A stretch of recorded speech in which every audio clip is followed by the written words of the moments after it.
Gopishana Ballabha Girivara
His Divine Grace, Bhakti Vedanta Sanghadasa Bhakti, Takuri Vaishnava Vindhya, Namacharya Sthapu Vijay, Prem Jaga Sri Krishna, Chaitanya Prabhu Nityananda, Shri Advaita Gadadha, Shri Vasudha Bhaktivinoda Ki, Shri Radha Krishna, Gopinath Shyama Kunda Radha Kuliran Vijay, Vrindavan Dham Vijay, Mathura Dham Vijay, Jagannath Puri Dham Vijay, Gopamani Vijay, Yamunamai Vijay, Tulasi Devi Vijay, Bhakti Devi Vijay, Samavira Bhaktanda Vijay, Gaura Pramanandi.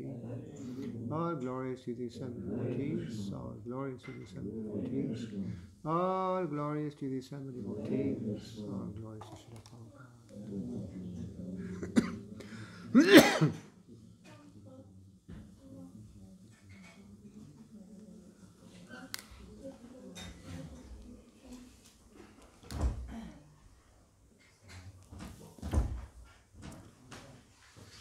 Namam Vishwavadaya Krishna Vasaya Bhutale Srimate Bhakti Vedanta Swami Nityananda Namaste Saraswati Devi Gauravani Pacharine Nirvishesha Shunyavadi Paschatya Nishtarine.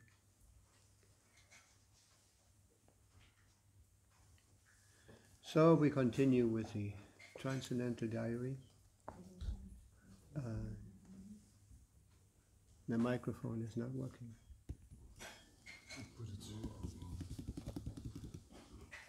I have to see the book, you know. I'm sorry. Put it in front of me. So we continue. Srila Prabhupada, he's right now, he's in Mayapur. Which date, Lord? Huh? Which date? Date? Oh, date. It's February 21st, 1976. Dritte Seite, third page more. You found it? Oh, yes. So we are at one point in the court proceedings. The judge asked the city attorney whether he was willing to argue that Krishna consciousness was not a genuine religion. Oh no, came the reply. I'm not at all willing to argue that point. The Atlanta Temple has a new farm project in Tennessee, which provides them with milk. Prabhupada was pleased to hear this. He commented that all our temples should have an auxiliary farm to provide them with milk, vegetables, flowers, and fruits. And in the northern east USA, a new preaching center has been established in an important college town called Amherst. One of the 5 main universities there is now providing sufficient funding for them to hold 4 programs a week. There is great interest in cooking courses, with up to half the students in one dormitory being vegetarian. In Washington, the temple president recently received an inheritance. Apparently, his idea is to use it to provide security for his wife and family, freeing himself for preaching. Prabhupada didn't think much of the idea. I think Brishakapi should follow the example of Rupa Goswami. Rupa Goswami took sannyas and gave 50% in charity, 25% for family use, and he kept 25% for emergency. Krishna wants to see that the life is sacrificed, but also accumulation. Money should be given, money should be given to Krishna. Life to Krishna and money to wife is not a good decision. Yeah, Prabhupada is pretty direct, no? These were the instructions of Srila Prabhupada. The only problem Rupanuga reported was with the New York temple. He said that a new 12-story building is practically a zone in itself and requires full-time attention from a qualified man. Rupanuga was hoping to be freed of that responsibility now that Madhudvisa Swami is there. Since Prabhupada has already decided that Madhudvisa Maharaj should take charge of New York, he was happy to hear that Rupanuga was in agreement. Another letter arrived from Yamuna Dasi, indicating that she would like to develop a cow protection program. The impression given was that they wanted to run their women's ashram along the lines of a big temple. Prabhupada explained in his reply that it is too difficult for women to engage in large-scale cow protection. He recommended that they keep the program small and manageable, with just a few cows for offering milk and sweets to the deities. He explained that expansion means that they have to take help from man. Therefore, he reiterated the instructions he had given previously. Simply keep yourself aloof from men, chanting many more times as possible. Read books, worship the deity A. Widow is forbidden to use ornaments, nice sari, decoration, combing the hair nicely. These are forbidden for the women who do not. These are forbidden for the woman who is not with husband. Because Prabhupada has been stressing the great importance of book distribution in India, Achyutananda and Yashodamana Swamis are eager to get some books printed in South India for mass distribution. It seems that book distribution is the next major project for ISKCON India. Prabhupada said that once his books have been sold extensively throughout India, we will be able to defeat all the bogus yogis and impersonators. As well as this, the book will greatly boost the life membership program. Not that we are beggars, he said. We must give the public some return. Therefore, I have started up this life membership program so that people will feel some gain for their contribution and will be encouraged when they see us spread and increase. Yeah, at that time Prabhupada was very eager to hear from the reports that the devotees would send him. Especially 3 points Prabhupada was very much interested. Yeah. How many books did you distribute? How many new devotees you made? And how many new temples you opened? Huh? Also, Prabhupada is saying something interesting here, no? That the ladies should dress nicely when they're not married. Of course, I don't say anything, but this is very interesting. No? Actually, Prabhupada explained that when the husband was not at home, the lady would dress not nicely, because she would always dress nicely to please the husband. They would not go alone on the shop Fußgängerstraße, no? And show themselves to everybody, no? Attract the attention of everybody. Anyway, so what else caught your attention here? Huh? Huh? Money to wife and life to Krishna. Yeah. Yeah, that's another point. That is also not so much practice nowadays. When devotees get an inheritance, they normally don't give their money to the temple. I mean, at least 50%. I have experience. There was one devotee in Buenos Aires. He had a big inheritance and he disappeared. He disappeared, and once he had spent all the money, he came back. Humble, no? But actually Prabhupada wants this, no? What is mentioned here. When we get something, we should see it in relation to Krishna. It's Krishna. Krishna is the supreme proprietor.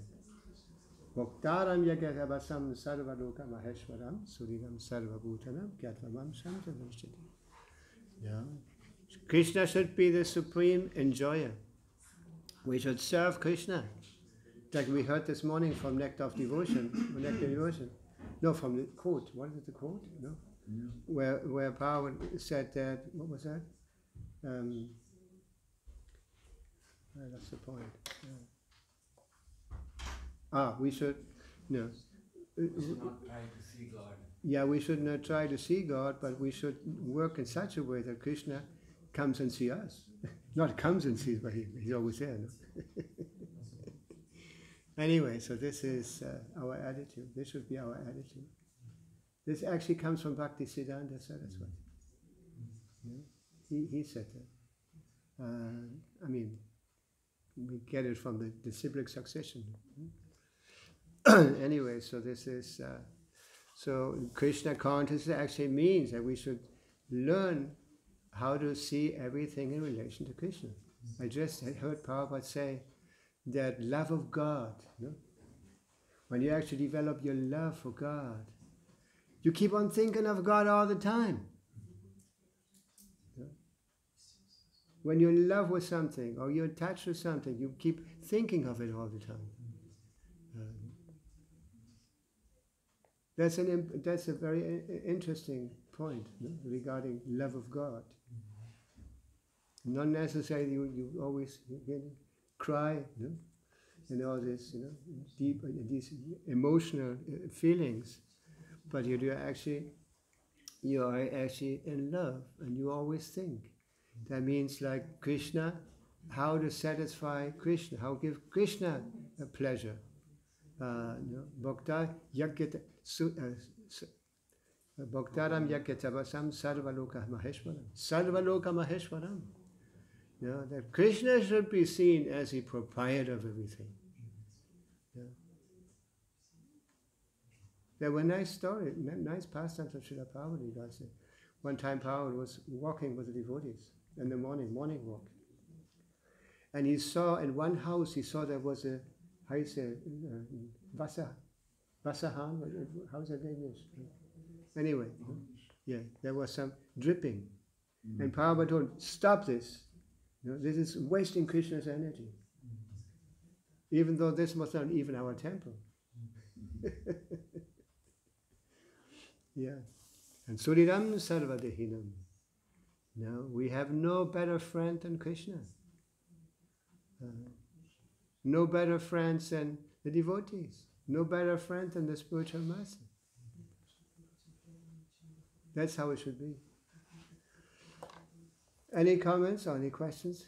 So we can continue. Ich weiß nicht genau, wie wir das hier festmachen. Das hier. Ja, ich muss.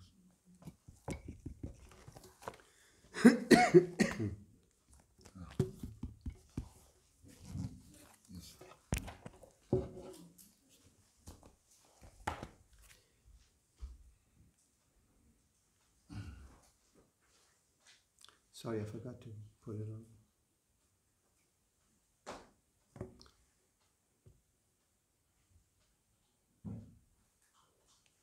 So where are we reading in Chaitanya Charitamrita? I don't have it marked here. Verse 170. Huh? Verse 170. 170. 170? Ja, genau. 4. Kapitel.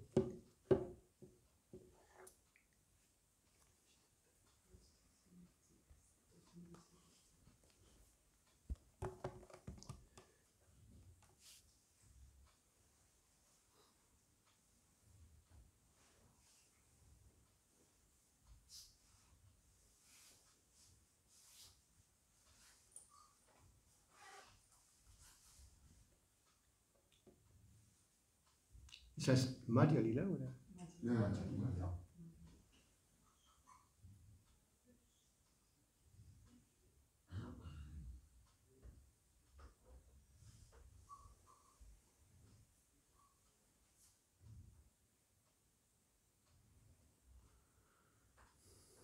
Chapter what? 4. Huh? 4. Okay.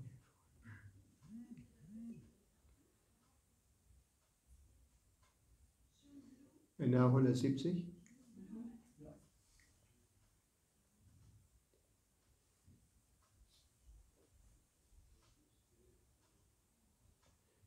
Jaya Jaya Sri Chaitanya Jaya Nityananda. Jaya Jaya Sri Chaitanya Jaya Nityananda. Jaya Dvaita Chandra Jaya Gaura Bhaktavinda.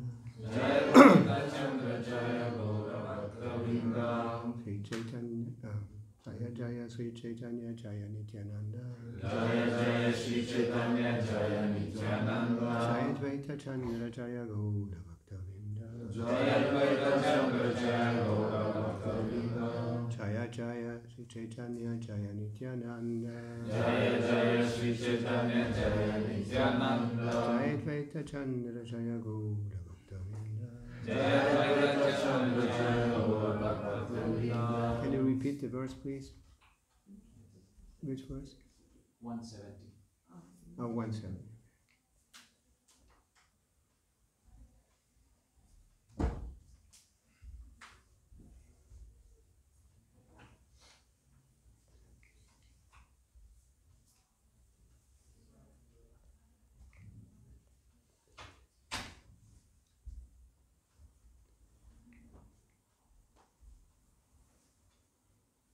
Sorry for the delay.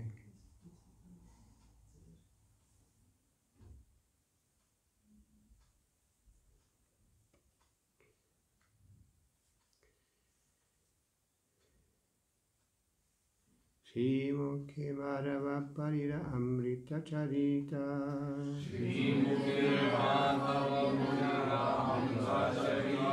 Bhaktagane Sunanya Prabhupada Ashwadita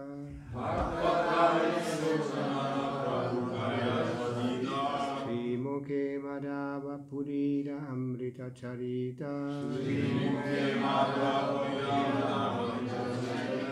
Bhaktagane Sunanya Prabhupada Ashwadita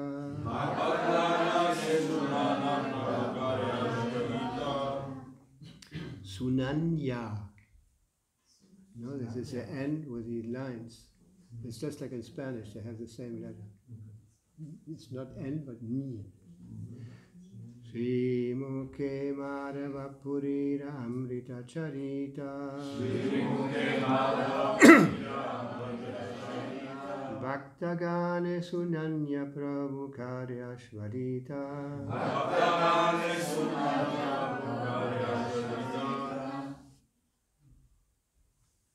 Somebody?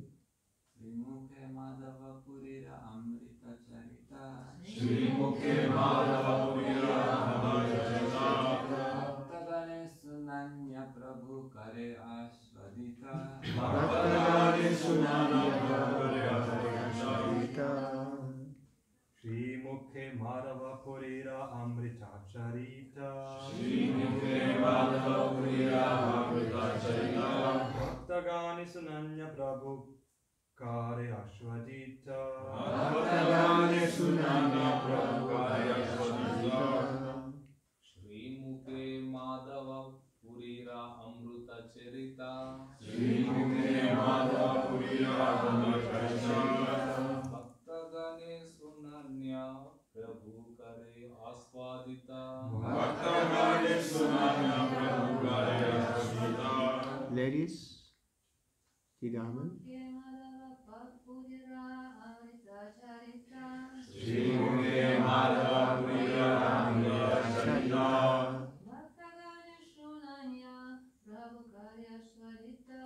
Bhaktagane Sunanya Prabhu Kare Ashwadita Srimukhe Madhava Purira Amrita Charita Srimukhe Madhava Purira Amrita Charita Bhaktagane Sunanya Prabhu Kare Ashwadita Bhaktagane Sunanya Prabhu Kare Ashwadita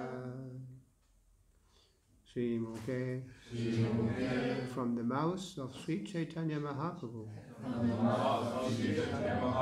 Madhava Purira of Mandavendra Puri Amrita Charita Nectarian characteristics Bhaktagane the devotees Sunanya making here Prabhu the Lord Kare does Asvadita relished. Translation. Thus Sri Chaitanya Mahaprabhu personally praised the nectarian characteristics of Madhavendra Puri, and while he related all this to the devotees, he personally relished it. So there's no purport. Let's go to the next. Prabhu kahe nityananda karahe vachara puri sama bhakyavan jagati nahyara. Lord Sri Chaitanya Mahaprabhu asked Nityananda Prabhu to judge whether there was anyone within the world as fortunate as Madhavendra Puri.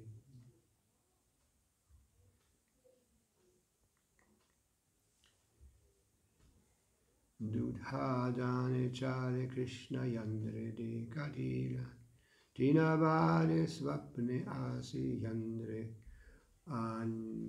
anja kaila. Sri Chaitanya Mahaprabhu said, Madhavendra Puri was so fortunate that Krishna personally appeared before him on the plea of delivering milk. 3 times the Lord gave orders to Madhavendra Puri in dreams. Yandra preme vasha hanya prakata hai ila seva angikara kari jagatatarila. Being obliged because of the loving affairs of Madhavendra Puri, Lord Krishna himself appeared as a Gopal deity, and accepting his service, he liberated the whole world.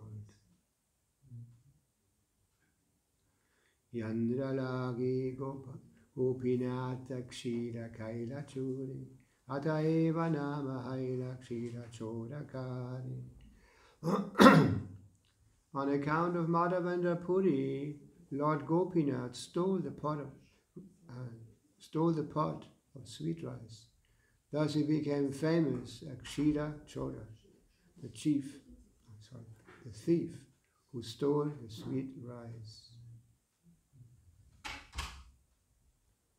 Karpura Charana Yandra Angecha Dhaira Anande Puri Go Sanyira Prema Uttalila. Madhavendra Puri smeared the sandalwood pulp over the body of Gopinath, and in this way he was overpowered with love of Godhead. So actually Madhavendra Puri is a very special personality, in our disciplic succession. Yes, he appeared before Chaitanya Mahaprabhu, and he started experiencing pure love of God.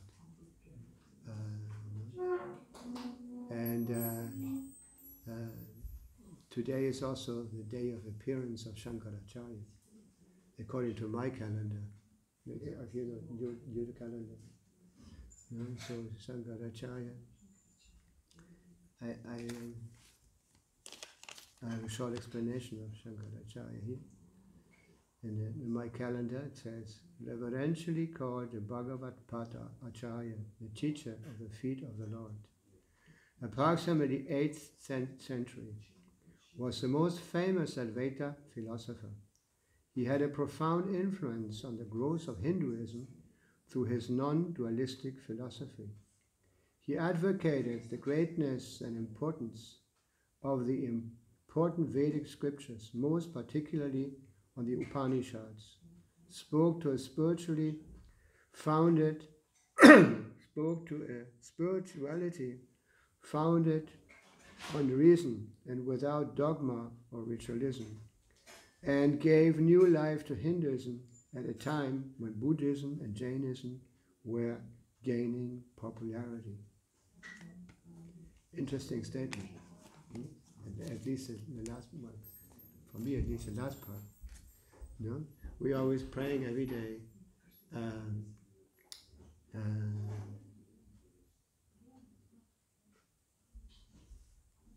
The prayers of Srila Prabhupada. It says in the second prayer, it says Nirvishesha Sunyavadi. Nirvishesha Sunyavadi refers to what is explained in the last line here. That actually Prabhupada, he came to counteract, counteract the philosophy of impersonalism and of voidism. Nirvishesha, like it's mentioned here also. And Sunyavadi, Sunyavadi means voidism. And this refers actually to Shankaracharya and to Buddha. Buddha appeared more or less like 3,000 years. He came before Jesus. I don't remember the date. Anyway, so he came to cheat the demons, the materialistic people. He kind of introduced, what is that again? Peace. What is that peace in English? Non-violent. Huh? Non-violent. No, peace in Sanskrit. Shanti. Shanti. Ahimsa. Ahimsa. No, because they were misusing the Shastras, for their own purpose. Normally the materialistic people or demonic people, they like to eat meat. And there's also rules in the Shastras regulating the eating of meat. I just heard a discussion which Prabhupada had with somebody. And the Prabhupada said actually meat eating is bona fide as long as we follow the rules and regulations. Whatever you do, you can do, but under regulations. Let's say you want to enjoy sex life, you have to get married. If you want to eat meat, you have to do some certain, a worship of Kali. It said the Puranas are divided into 3 parts. Puranas, 6 Puranas, 18 Puranas divided into 3 parts. There's 6 Puranas for the mode of ignorance, 6 Puranas for the mode of passion, and 6 Puranas for the mode of goodness. And in the first part, were dedicated to those who are in the mode of ignorance, there also it speaks about meat eating. And also it says, also if you want to take alcohol, liquor, there's rules and regulations. How to produce it. For example, you may not be able to buy it anywhere. There's no shops, but you have to produce it yourself, and it's very complicated. So in the end, people will give up out of frustration because it's so much work to produce alcohol. And also it says that there's rules and regulations for killing animals, for eating meat. It says there that you can kill a goat, not cows, only goats. How do you say goats? Ziegen. Yeah, ziegen, yeah, goats. And this goat has to be killed at midnight when there's no moon, no moon, no light practically. And you have to be the presence of the Brahmana, who's, when you kill the goat, the Brahmana has to chant mantras. And the mantra is like, my dear goat, I'm taking your life and giving you a chance to kill me in a future life. And also it says that it has to be with an axe. You have to cut the head of the goat. And not only with one, how you say, stroke. So once, if you get practice to that, sooner or later you become purified. You realize, what am I doing? This is so crazy. And also the same thing. I don't want to offend anybody, criticize anybody, but sex life is the same thing. Once you get married, you get entangled with so much stuff. You have to pay rent, you have to, who knows what, you have to get a school for your children and all that. So you have to get money, you have to work, and you have to, especially nowadays, you have to work with so many non-devotees to get the money like that. So then, in the end, we come to realize, wow, so much, for so little, That's why life is regulated, to be regulated. First, you get education, education, you get brahmachari or chaste lady, and then you get married, under certain rules and regulations. It's not that you go to a nightclub and get to know a prostitute somewhere.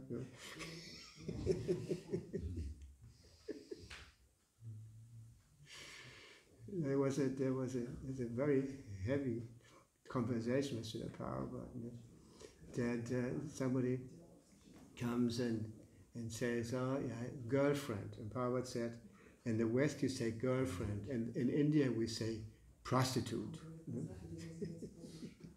And another occasion, somebody is coming to Srila Prabhupada and shows his family, his wife and children, and they leave, and Prabhupada tells the devotees, no, this is my sex life.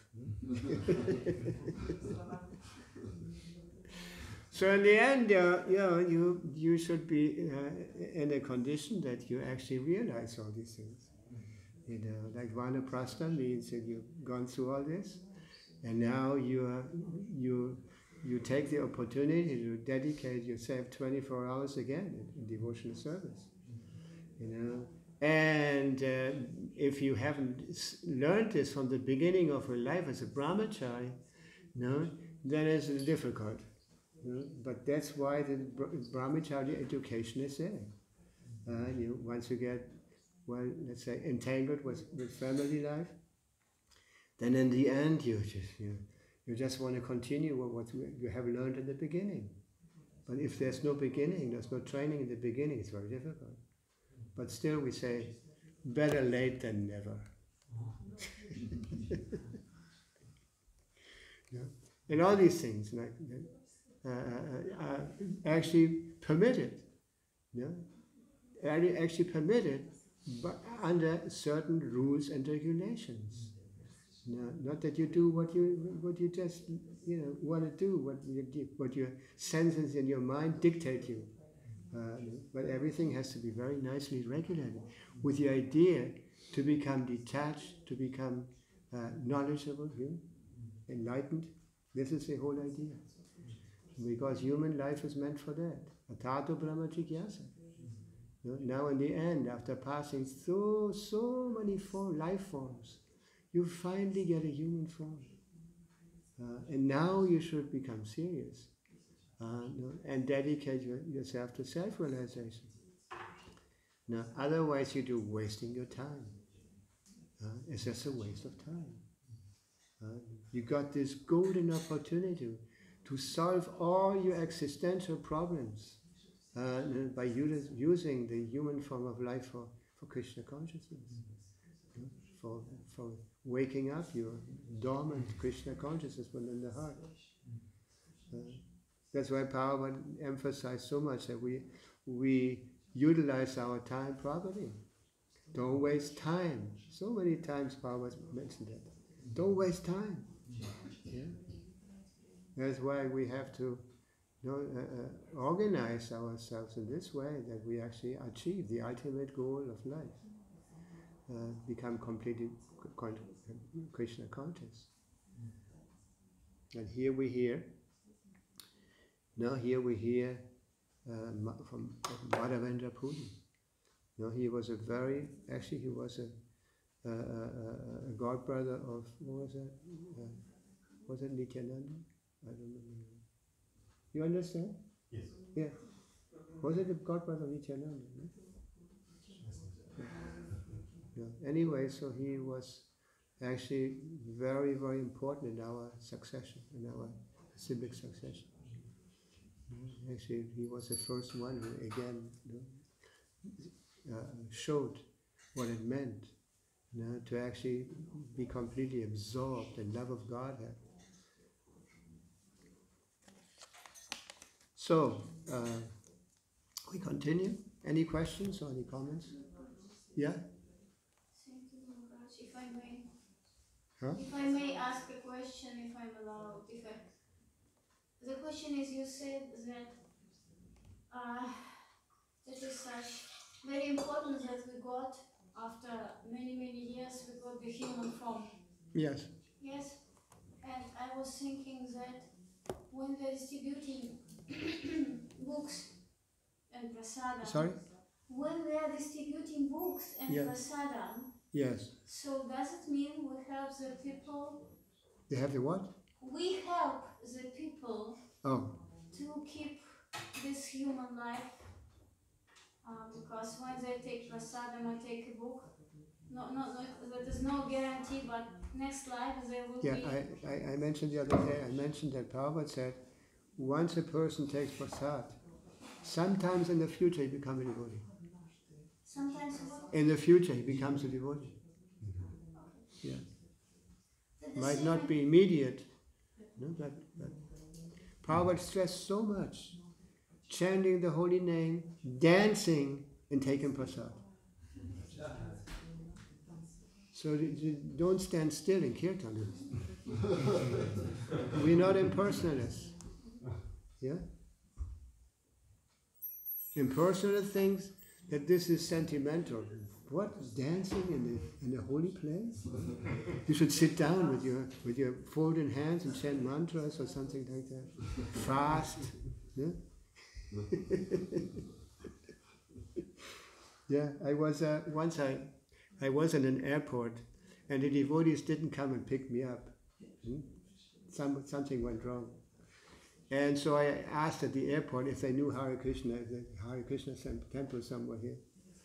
And finally somebody came and said, yeah, I know. No? So he sent me, gave me the address and I went. It was a Gaudiya Math temple.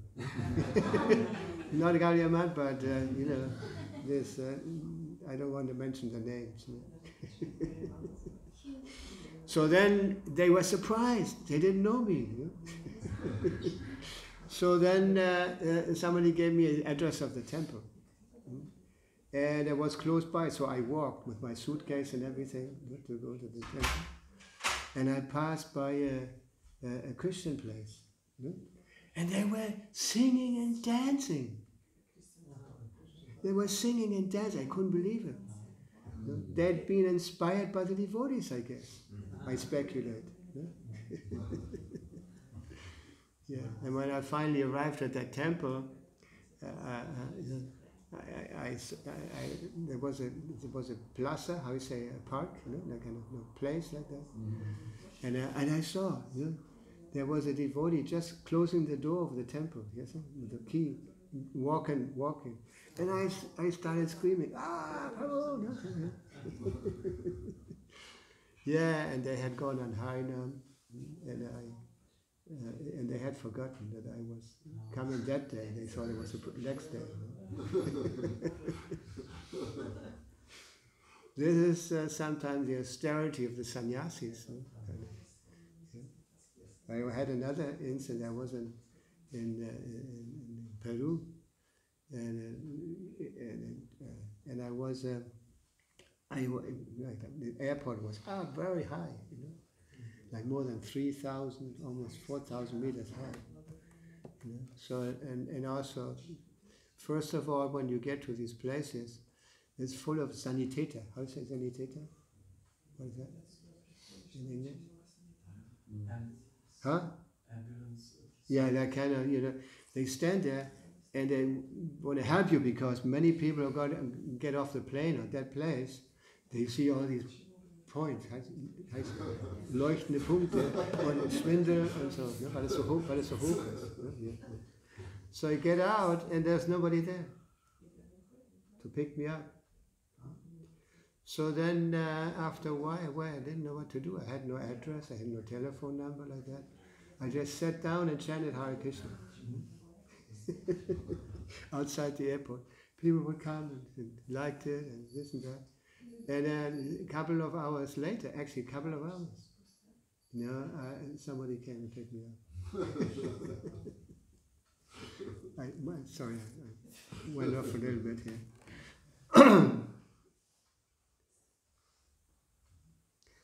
So let's continue. Mlecchadeshe karpura chandana anite yajala puri dukha bhave iha chaniya gopala. In the province of India, governed by the Muslims, there was much inconvenience in traveling with sandalwood and camphor. Because of this, Madhavendra Puri might have gotten into trouble. This became known to the Gopal deity. So the story, we started right in the middle of the story here. So he was actually asked to bring some sandalwood. I don't remember where. So he went, and then he stopped at a place where there was a deity of Gopal, and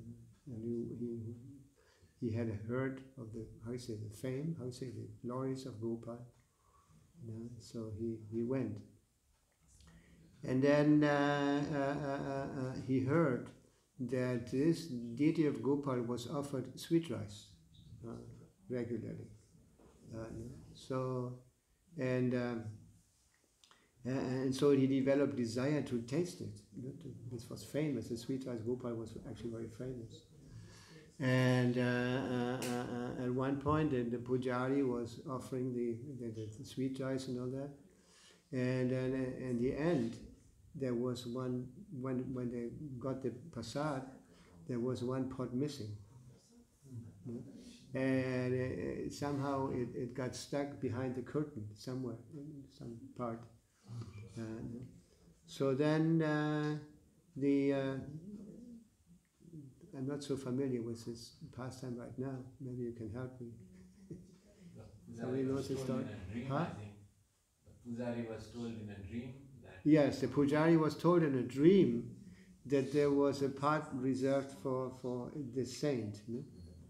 So, what is that again?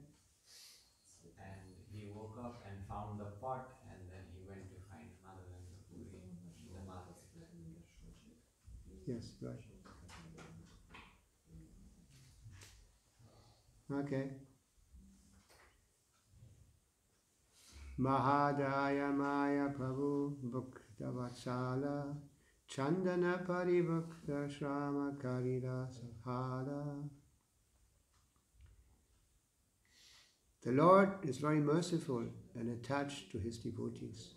So when Gopinath was covered with sandalwood pulp, Madhavendra Puri's labor became successful.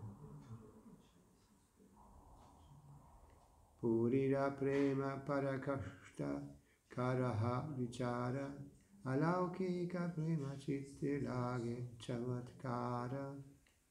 Chaitanya Mahaprabhu placed the standard of Madhavendra Puri's intense love before Nityananda Prabhu for judgments. All his loving activities are uncommon. Chaitanya Mahaprabhu said, indeed, one is struck with wonder to hear of his activities. And now there's the purport of Srila Prabhupada.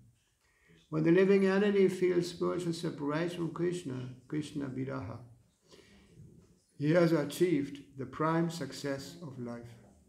When one becomes disinterested in material things, he is simply experiencing the other side of attraction for material things.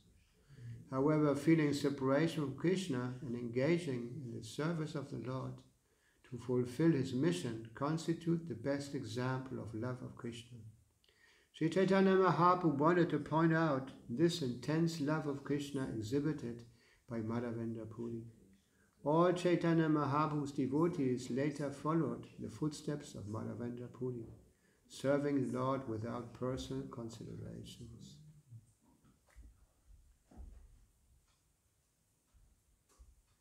Now the purport starts, when the living entity feels spiritual separation from Krishna, Krishna Viraha, he has achieved the prime success in life. The feeling of separation is much more intense than the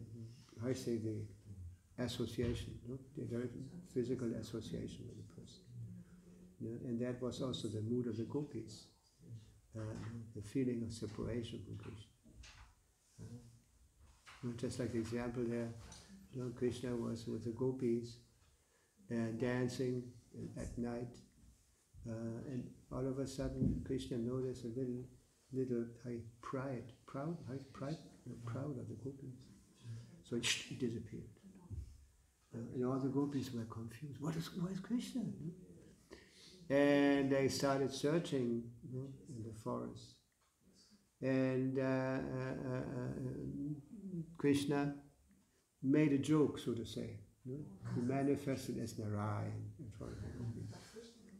And the gopis, Prabhupada used to say, the gopis were at the same time very nicely educated young ladies. So and as soon as I saw Narayana, immediately paid obeisances.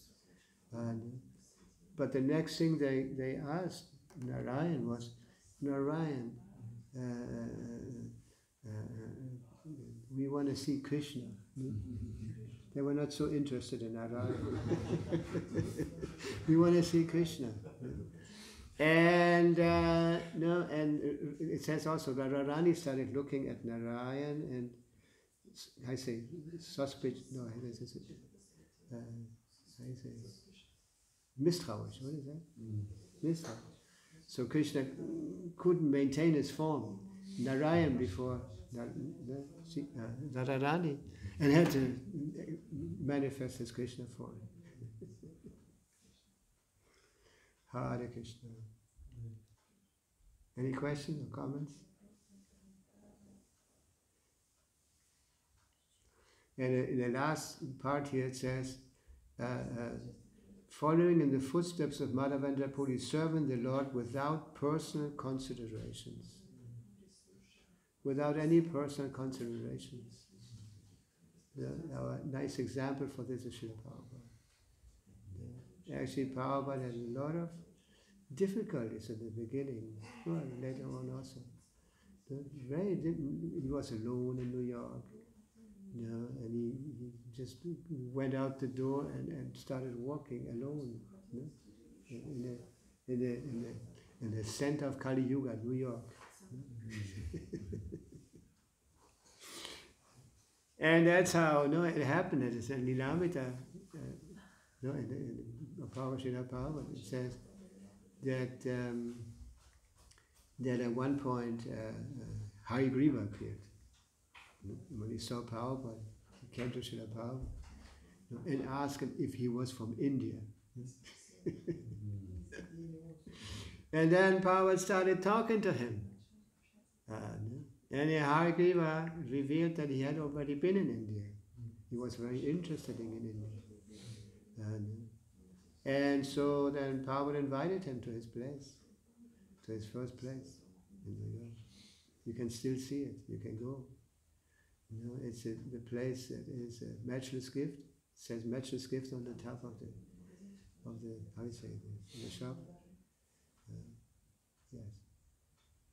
When you go there, it's actually pretty low-class neighborhood. It's all full of these, how do you say this, when they paint the walls, and they have this here also. What is that? Graffiti. Yeah. Huh? Graffiti. Yeah, all kind of weird things on the walls. And then right on the side of that place is a gas station. It's still a gas station there. It was already when Prabhupada was there. Yeah. And when you get in, somebody went there? No?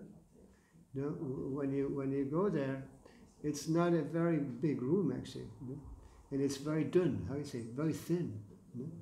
It's not like this here, like kind of, but it's very thin and long. No? And there's no altar, there's just a asana Prabhupada. The devotees kept it like that. Yes. And I think I told the story already. We had a group of devotees, Argentine devotees, who were collecting for buying a temple in Buenos Aires at one point. So I used to visit them all the time. So, and then the leader of our Sankirtan group, he wanted to go and see this place alone, without the rest of the devotees. So he went to this, what is the park called? Tompkins Square Park, yeah, Tompkins Square Park. So he went there. He had a bead bag around his head. He was not dressed as a devotee. And he was looking. And there were some rockers there, big motorbikes, Hell's Angels, kind of, And they called him, "Are you looking for the tree?" So they told him where it was. That means that place is famous, no? At that area, because there's so many pilgrims coming from all over the world. No? Yeah, and it's a very nice place. Of course, now it's not lawn like that anymore, but they have fences. Yeah? When Prabhupada was there, they had a sign on the middle of the grass. Yeah? No? Don't step on the grass, no? Kind of. Yeah? And remember that says in the biography of Srila Prabhupada, it says that when Prabhupada went the first time, he sat in the grass. He started chanting, sitting on the grass. And then the police came and said, don't sit on the grass. And Prabhupada just got up and sat on the pavement. How you say? Pavement, you know, stone. Yeah. And continued chanting. Yeah. And there's a very nice picture of that. You know, Prabhupada sitting under that tree. And in the back you see a church, no? And some how you say, that part of New York, there's a lot of immigrants. Not so many immigrants live there. Ukrainians and Russians and Germans and kind of. Yeah. And at his feet, no, Kirtananda is sitting. He's dressed in dhoti and shaved, and nobody else, no? Just him. There's a story about that also.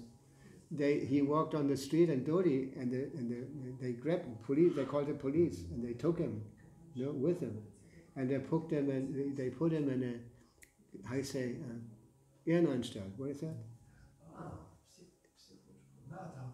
Huh? Mental health. Mental place. Yeah.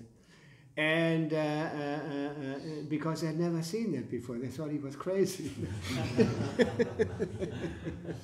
And then Prabhupada became very upset, and he wrote an article about that. Who is crazy? No? Yeah. And Prabhupada explains in the article that everyone who is identifying with something else than himself, like spirit soul, is actually crazy. And then Prabhupada was so alarmed, you know, he was so angry that he called Allen Ginsberg, and asked him for help. So Allen Ginsberg had some knowledge there with the lawyers and all that stuff, and he finally helped to get him out of there. Yeah? Anyway, this was the beginning in New York. Yeah? And then Hari Griva, when he talked with Srila Prabhupada, he said, "Oh, can I also bring my friends?"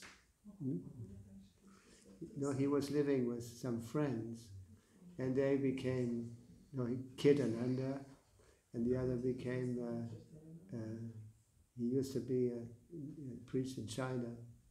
I don't remember the name now. I have his biography in my library also. Umapati. Yeah. And those were his friends. And they're living, they were kind of hippies, hippie apartment, as you say. But Prabhupada had a different view. Actually, Prabhupada saw them as very, very special. Very, very special. And he gave them so much mercy.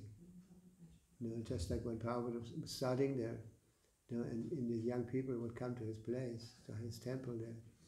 Prabhupada had a little apartment on the first floor where Prabhupada was living. And there in America, they had these apartment buildings, they always have these stairs, in case if they have fire, so they can run down on the stairs in the back. So Prabhupada also had to go the first floor. And there's this place, is the temple is a very long room like that, and it has a bathroom door in the front, and there's a little pathway along. You can go to the back of the building, to the yard. How you say yard? Yeah, and there's a famous photo of Srila Prabhupada also, with his chadar and chanting, and you see a little Vogeltränke, what is that? For the birds to take water there. Anyway, so then one devotee went there to see Srila Prabhupada up there, and he arrived just at midday. And so Srila Prabhupada would always be ready to talk to these young persons. And as he came at midday, so Prabhupada was also serving him prasad. And it was so nice, he liked it so much that he told the others. And so they started also come at midday, right at midday, just like, because they have heard about the prasad, and then Srila Prabhupada started cooking for them. And it was nothing special, it was just dal, rice, sabji, and chapatis. But they liked it so much. And then Srila Prabhupada started his Sunday feast. He called it love feast. I don't think Prabhupada the devotees called it love feast, because at that time everything for the hippies was love. Love. They would take their LSD and love, So Prabhupada, they called it the Sunday feast, the love feast. Yes, that's how Prabhupada started. That's why I mentioned that Prabhupada was our acharya, he was our example.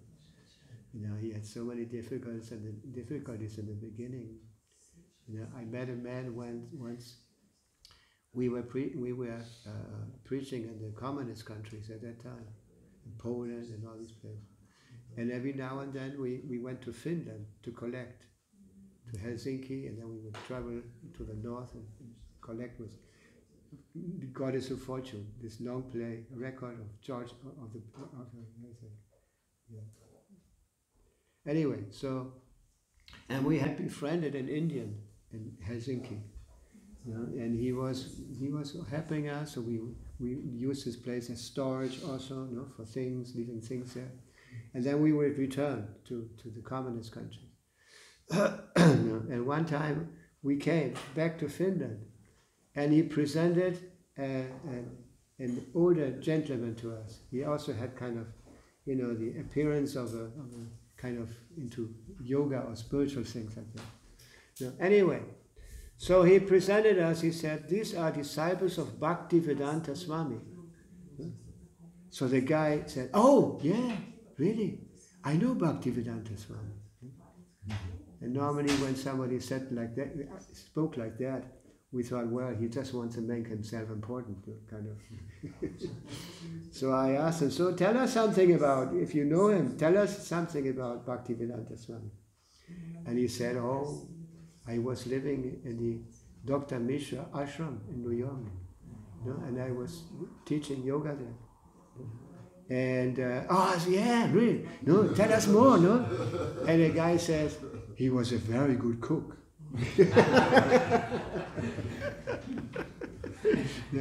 The story is, you can read it in Satsvaru Maharaj's books, that at one point Dr. Mishra, they were not so friendly anymore. Sometimes they had heavy discussions about, because Dr. Mishra was an impersonalist, and Prabhupada was a personalist. So, and then at one point Dr. Mishra had forbidden Srila Prabhupada to talk to his disciples, fearing that they might be influenced by his philosophy, that kind of. And so, when he told us that he was a good cook, immediately we were thinking, well, still Prabhupada was preaching. He was singing and cooking, but he didn't let him speak. And when we heard this, when we heard that, it was so enlivening, because our trips were very long normally. We would go to these places to preach and then collect in Finland. There was no temple in Finland at that time.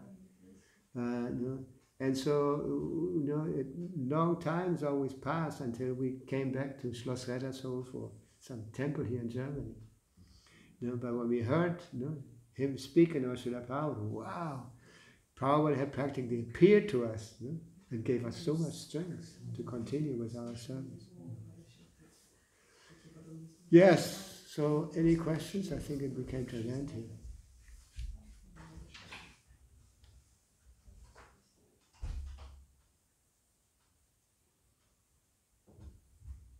Haben Sie das verstanden?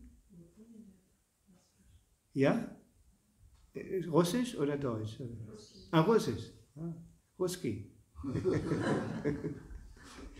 Sehr gut. Eine Frage?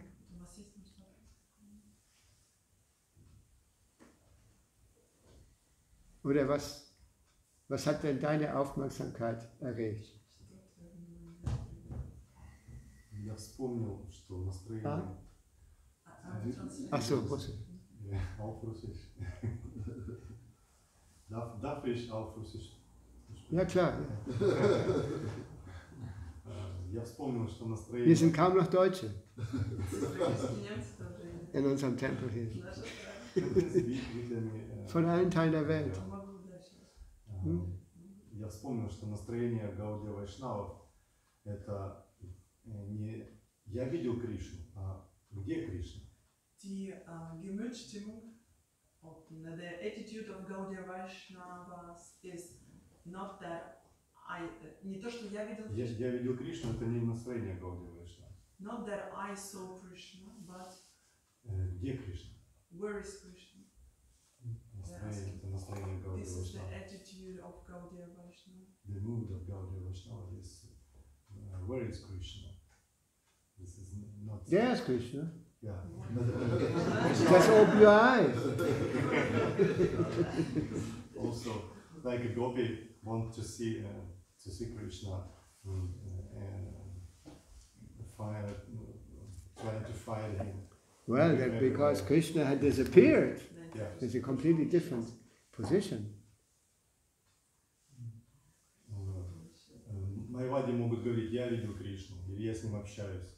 Но Гауди Вайшнавы, они говорят, где же Кришна, где же ты? Mayavadis can say, I saw Krishna, and Gaudiya Vaishnavas always say, where is Krishna? Where is Krishna? Yeah, but they don't mean Krishna. They mean some impersonal kind of thing. Сахаджия. Yeah, and they even think that Krishna has also a material body.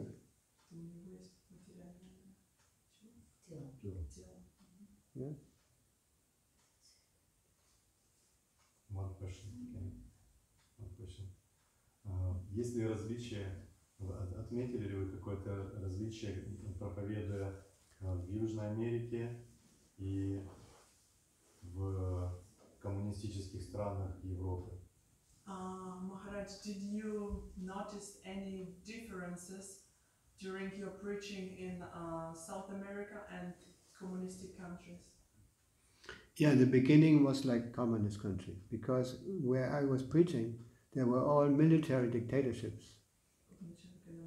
Argentina had a military government, Uruguay, Paraguay, Chile, Pinochet, conocen, no? You know Pinochet, I've heard about him. He was a dictator in Chile. Yeah. So when I came to Argentina, the movement had been prohibited. What was prohibited? The movement, ISKCON, had been prohibited. They threw out the Jehovah's, Hare Krishna, and many other groups. So we couldn't shave or dress in devotional clothes when we go on the street. But then they had this war, the Falkland Islands. Remember that there was a war, no? Yeah, between British and Argentine, you know, and actually the government, military government, had just attacked, you know, Falkland Islands because it was going so bad. The government, people were so unsatisfied with the government, with the generals, that they needed something to how you say impress them again, you know. So they attacked the Falkland Islands, and they lost the war. The British took it very serious, and they even said a Flugzeugträger, how you say that? Yeah, porter. No, Fighter aircraft? Huh? Yeah, with these airplanes on it. Yeah. And so Argentina lost the war, and so they were so frustrated. They had a democratic, I say, election again after many years. And as soon as the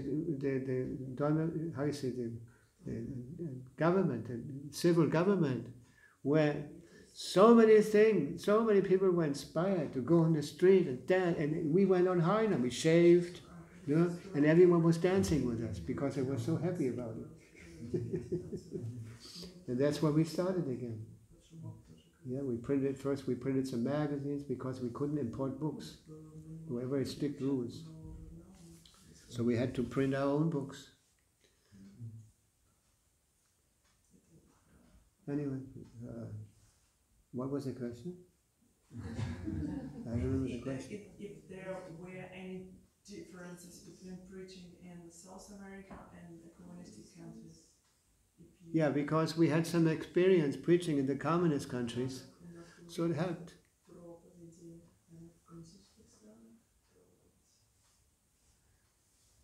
And I was also sent there because I grew up in South America, so I knew Spanish. That's why Harakesh sent me there. He said, go there, take a pair of katas, bring a madanga, they have nothing, they're all prohibited. Yeah? And we started.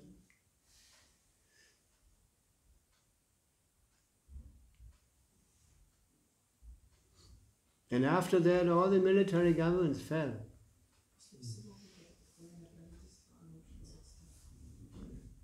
And we started distributing books. And so many young, new devotees came. We had a policeman devotee. During the day he was on the Peterwagen, what is that, in the Streifenwagen, no? And he had a revolver and everything, and he had a locker where he put his revolver. So many people joined at that time when the government fell. We opened several temples, also in Uruguay and Paraguay also. Yeah, that's what Prabhupada wanted, like I told you in the beginning. Prabhupada was very interested in how many books are distributed, how many devotees did you make, and how many temples did you open. This was what Prabhupada wanted, especially from the GBCs, because they had to present their reports regularly to Srila Prabhupada.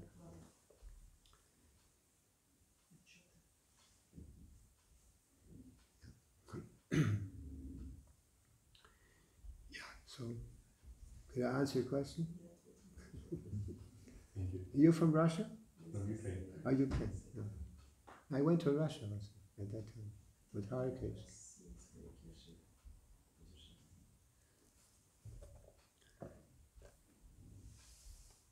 Ananta Shanti was the first devotee in Moscow. Yeah, we went to his apartment.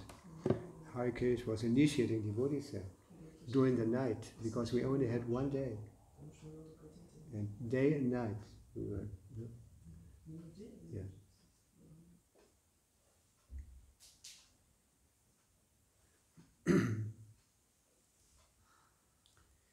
Okay. Srila Prabhupada ki.